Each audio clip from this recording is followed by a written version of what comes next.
persona de la deidad de Jesucristo.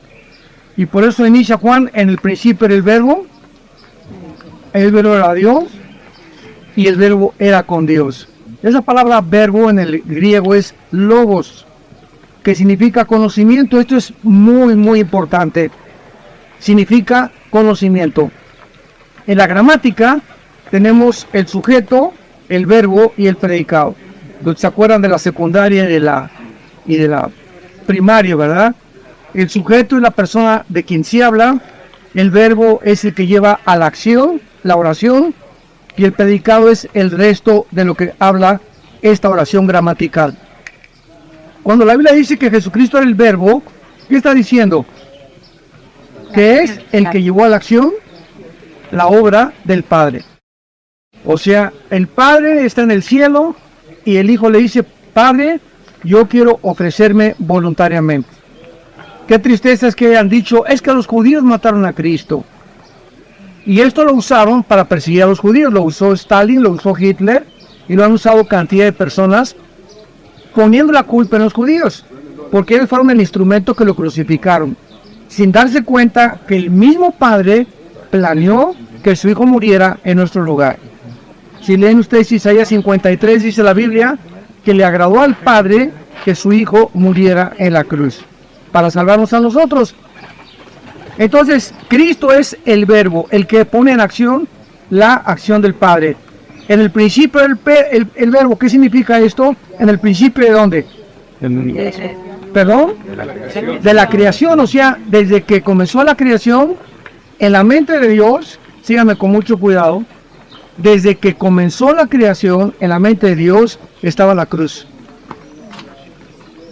Antes de que Dios creara los ángeles y creara cualquier cosa, ya estaba en la mente de Dios la cruz. ¿Qué significa esto?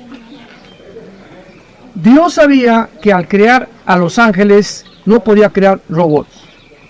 Decía Agustín de Hipona, que fue uno de los teólogos de la Iglesia romana, que ha influido grandemente en el catolicismo y en el cristianismo, que Dios tenía tres opciones. Número uno, no crear nada.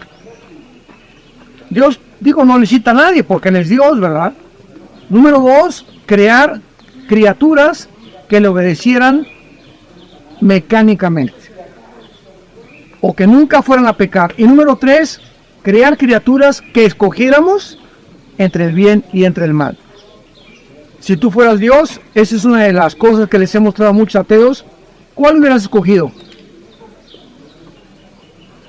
Si me dices: pues yo hubiera escogido que mejor no hubiera creado nada, filosóficamente y teológicamente no se puede comparar la nada con lo algo. ¿Cómo puedes saber que el no existir es mejor que el existir si no has existido? O sea, es absurda la primera opción, ¿correcto? Número dos, si Dios hubiera escogido crear criaturas que jamás pecaran y que más mataran al universo, hubiéramos sido un universo de robots. Qué fácil era que Dios nos diera cuerda y ámame, ámame, ámame. Pero en tercer lugar, en la infinita sabiduría de Dios, Él creó la opción de crear criaturas que escogieran libremente amarlo, servirlo y adorarlo. O sea, no somos robots. Y al Dios permitir que el mal entrara al universo, Él se estaba arriesgando. Aunque Él sabía cómo se iba a desencadenar todo, que Lucifer lo iba a traicionar, que Judas iba a traicionar a su hijo, dentro de su misma soberanía y sabiduría, Dios permite que las criaturas escojan el mal, pero al mismo tiempo, estas criaturas iban a ser responsables individualmente de las acciones que iban a tomar. Y esta es la razón por la cual el mal nos permite conocer el bien. ¿Qué es el mal? Es la ausencia del bien. ¿Qué es la mentira? Es la ausencia de la verdad. ¿Qué son las tinieblas? Es la ausencia de la luz. Las tinieblas no existen. La mentira no existe sin la verdad. ¿Cómo puedo saber qué es verdad si no hay una mentira? ¿Cómo puedo saber que algo es oscuridad si no conozco la luz? Entonces, qué importante es que nosotros entendamos esto teológicamente de una forma muy breve, explicada, para que comprendamos la mente y la sabiduría de Dios. Entonces Dios tiene la cruz y Él hace Y responde, antes de que las criaturas pecaran, Dios tenía la medicina. Dios tenía la respuesta a la maldad, la muerte de su Hijo en la cruz. Entonces, antes de que las criaturas escogiéramos el camino de la maldad, Dios ya tenía preparada la cruz, que es el antídoto al pecado y a la maldad, tanto de los ángeles como de los seres humanos.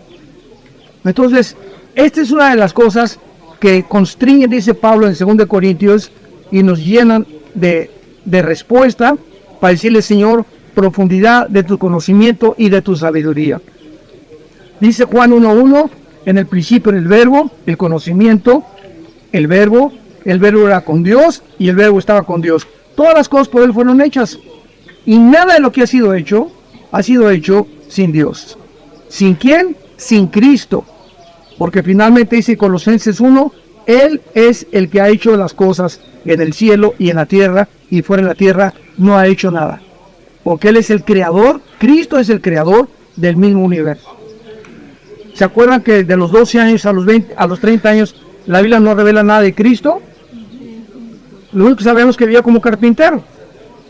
O sea, durante 18 años Cristo se la pasó poniendo clavos en las maderas, trabajando con el material en el cual él iba a morir.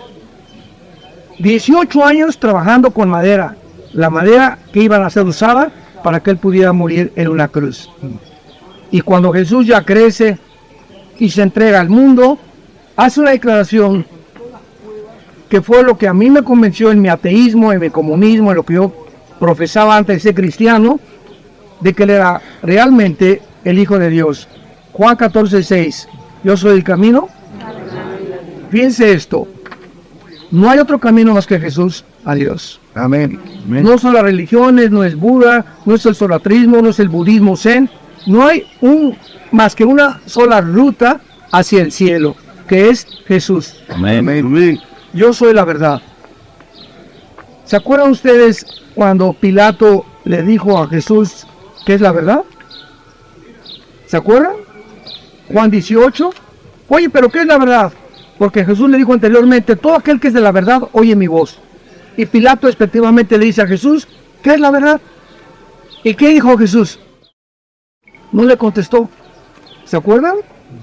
Al no contestarle Cristo, estaba contestándole a Pilato. Se llama el silencio de la verdad. Esto es un poco ya más profundo. ¿Y qué es lo que quiere decir Cristo? ¿Sabes una cosa? Yo no te puedo dar una respuesta porque la verdad la tienes enfrente de ti. Y si Jesús le dice a Pilato, yo soy la verdad, se hubiera burlado de él.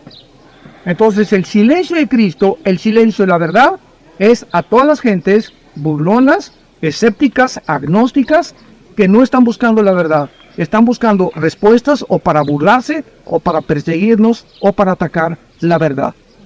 Y esas personas, Dios no les va a contestar. El silencio de la verdad, que fue el pecado que cometió Pilato.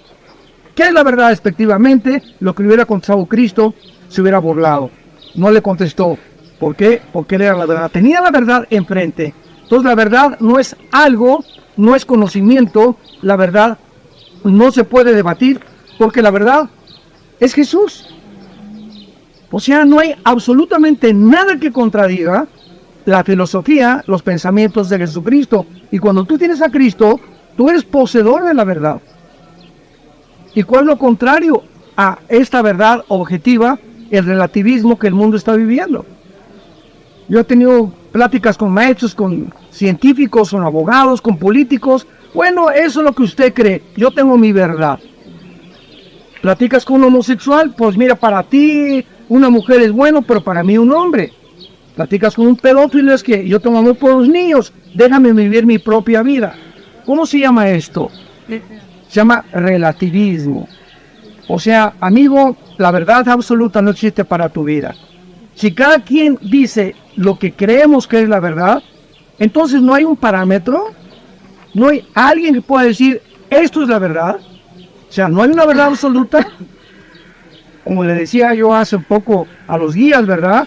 Si los hindúes dicen que ellos es la verdad, si el Islam dice que es la verdad, si los budistas dicen que es la verdad, si el cristianismo dice que es la verdad, no puede haber cuatro verdades. De todas las religiones tiene que haber un solo pensamiento que sea el bastión y el parámetro de todas las demás.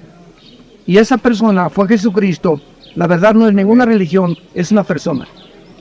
Tú puedes tener una religión, puedes ser católico, protestante, bautista, presbiteriano, nazareno. Dime la religión que tengas. Si no tienes a Cristo, no tienes la verdad. Y si no tienes la verdad, no eres libre. Y si no eres libre, eres esclavo todavía de tus pasiones que combaten dentro de tu vida. Que Dios bendiga su palabra.